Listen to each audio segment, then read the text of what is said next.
What's poppin', yo? Welcome back to another news video. Not a news video, I lied. I'm so sorry about that. It is an anime review, and this one is about Bungo Stray Dogs. Bungo Stray Dogs, and there is 5 seasons of it, and the 5th season has come out recently, so I decided to go and watch it for myself to see how good it actually is. So this is a review just based on season 1, as I normally do with animes. I review each season as I go through, as I watch it, to get my thoughts and opinions on each season and see if they're better than the last or if I'm excited for what's to come in the next season. So this one is solely about season 1. So season 1 has 12 episodes, all around 22-25 minutes each, and that's really about it. There isn't much else going on there in episodes wise, so it's easily watchable in a day. You can bash it out in a day. And that's what I've been doing. I've watched season 1 and I've watched season 2 because I watched them over the course of 2 days. But this is just a season 1 review. So Bungo Stray Dogs. Atashi gets kicked out of his childhood orphanage, nowhere to go. He crosses paths with 2 detectives looking for clues to find a bloodthirsty tiger, and later gets recruited by them. So Bungo Stray Dogs does have a 7.8 out of 10 on IMDb, and that's pretty much it. That's all it really has. So we have seen what Google says, but that's literally just about the first episode. So I'm going to walk you through the full first season. So it does agreeably start off like that. That is basically just a synopsis for episode 1. And we do find out that the tiger is actually, what's he called? Atashi, and that's pretty much it. And he's the were-tiger, and they tell him everyone in this organization has a superpower and has a secret power, and that they're looking for him. He's the one that they're looking for. He's the one that they want.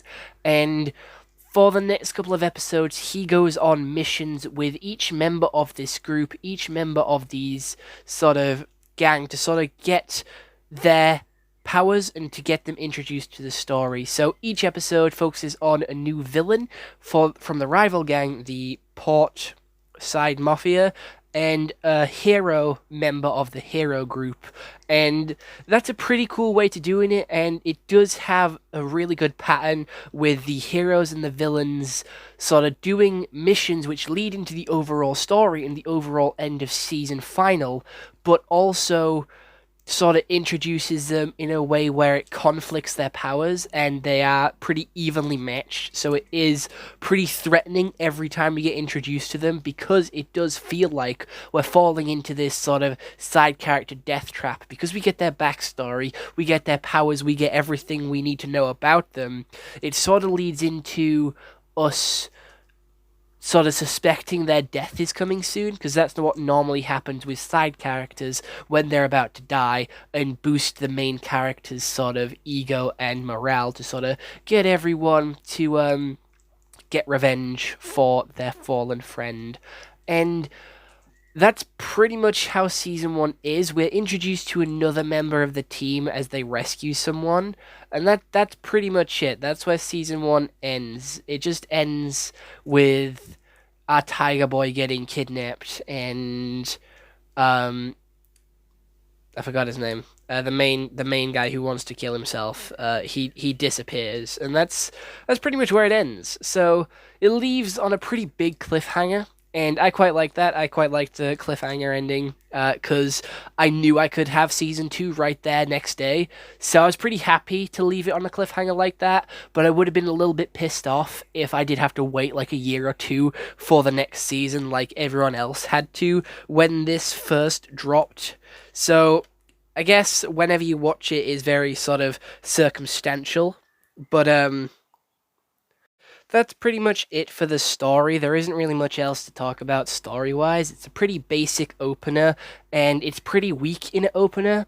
It just gets you used to everyone, gets you introduced to the characters, so it does its job, but it isn't very sort of addicting. It doesn't really make you sort of worry or anything like that. It puts a little bit of edge on the characters to say like, oh, each one could die this episode, but there isn't that much going on. I'm going to be honest. Just introducing one member of the heroes and villains one at a time is a really interesting idea, but with how many people are actually in these groups, it does sort of seem to drag on a little bit, and it does seem to get a little bit boring and repetitive because of how many members there is in each team. The sort of big overarching threat for our main were tiger isn't that threatening, I'm going to be honest. They always seem to manage to get him out of all the scrapes. And the comedy is there. I did find myself laughing at this quite a bit, so it is quite amusing and quite funny. I did enjoy myself watching this. And that's pretty much it for the story. It's kind of weak, kind of lazy, but the comedy's there. I like the comedy. I do watch it in dub, so I did have the voice actors read and speak in English. So again, that will also guide my judgment because I don't watch sub because I struggle with reading. So again, I am reviewing the dub version of the anime if you wasn't aware already. And it is just normal for all the dubbed voice actors. It is the very few dubbed voice actors. Like, you can recognize them anywhere. They're always in everything. Everyone is always in everything. Like, you will recognize a dubbed voice actor and they will constantly be in. Like, they're in everything. Dub voice actors are everywhere, and it feels like a very rare occurrence to hear a new voice. So it does get kind of repetitive and kind of sort of familiar when you watch a lot of anime with how many people are sort of voice acting and talking, but you sort of get used to it after a while. I'm in my getting used to it phase. It used to be like annoying hearing the same voice over and over and over again, but there is some good ones which I do like and do like hearing and listening to. But Dazai here was a pretty interesting character. I think he's the one that stood out, and he is definitely my favorite character in the entire anime. He wanted to like off himself every chance he got, but he was funny, and I liked that. I liked how funny he was and how comedic they tried to make him seem with every time he tried to do it. And I'm not sure that's a good thing, but I'm gonna be honest. I have seen people who are actually like this in real life. So, that there's some really good people and some really funny people. So, you know what? It's quite accurate. So I'll give the show that. I'll give the show that. And some of the other characters were a little bit boring and plain. And we have the usual sort of sister complex character and the over sexualized character and the main crybaby hero. It is just the generic character stereotype tropes that we get from many animes, just thrown in here, but with cool different abilities, which you really wouldn't expect from these characters. And you know what? That's the most interesting part, their abilities, and each ability has like a limiter and also has something that they need to do to activate it. For example, with the sort of dude who's a stickler for the rules, he has to write down what he wants on a piece of paper and then shout out what he wrote on it for it to work. Whereas the other person, he needs to sort of be on the verge of death to be able to activate the power. And that's kind of circumstantial, and that is kind of obnoxious as well, and it can lead to plot points and people not being able to use their powers in certain situations because all the requirements or fulfillments haven't been met. And that's a nice power system to have because it does have a lot of sort of threat and sort of scares of not being able to use your power, and it sort of makes it a little bit more balanced as well. So some of the stronger characters have a more sort of desire or a more dire consequence of using the power or to use the power, which I quite like. It's always good to have a power system that is balanced and is easily manageable and easy to follow and keep track of, and that's what this has. It's not something like Dragon Ball where there's so many powers and it's hard to keep track of, as well as like My Hero. It's nothing like that, especially Hunter x Hunter. That should have been the example I used, where every power is confusing in Hunter x Hunter. In this, it's pretty easy to follow. I grasp everyone's powers and I grasp everyone's limiters, and I guess that does come from it being spoon-fed to you, with every episode being dedicated to one of the heroes and one of the villains, so you can easily come to terms with their powers and how they work and how they have to use them.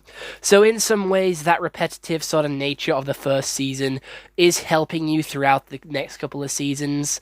However, it's not the strongest opener to an anime I've seen, and it did bore me, and I did give up after season one. I am going to be honest. I left it for a year, so yeah. I'll come back to it now though, which is good. It's great that I came back to it now and watched season two. But as of right now, my opinion on season one is that it isn't the best opener, but I am going to continue watching the series just to see where it goes. So I am going to give the opener a 6 out of 10, because obviously it's not perfect, it does have its flaws, especially in like the way it's laid out and set out and has our heroes being explained, but it still does its job and it does its purpose of getting our heroes to sort of know the powers that they have and understand the world that they're in. And it's good at world building and sort of setting up the plot for the next couple of seasons. And that's all it really had to do, to be fair. Obviously, it has to keep your interest as well. So if you can't sit through this one, you're not going to enjoy the next couple of seasons. I'm going to be honest with you right here, right now. But, yeah, other than that, there isn't really much else to talk about with this anime. So I hope you all enjoyed this YouTube video. I'll see you all next one. Hope you all have an excellent day. And goodbye. Stay home and stay safe. If you do want me to review any other animes, TV shows, movies, please do let me know down in the comments below. I'll watch them as soon as I can. Obviously, I'm going to watch the rest of this anime first, but once I finish with it, I'll be on to whatever series you want me to watch next and review. Obviously, I will be keeping up with everything new and current. You're just going to have to give me a while to watch it and get a review out for it, but everything that's new and current will have a video eventually, so don't worry about that, unless I've stated in the previous news video that I'm not going to be watching it. So other than that, I hope you all enjoyed, and I've already said the outro, so I'm just going to disappear.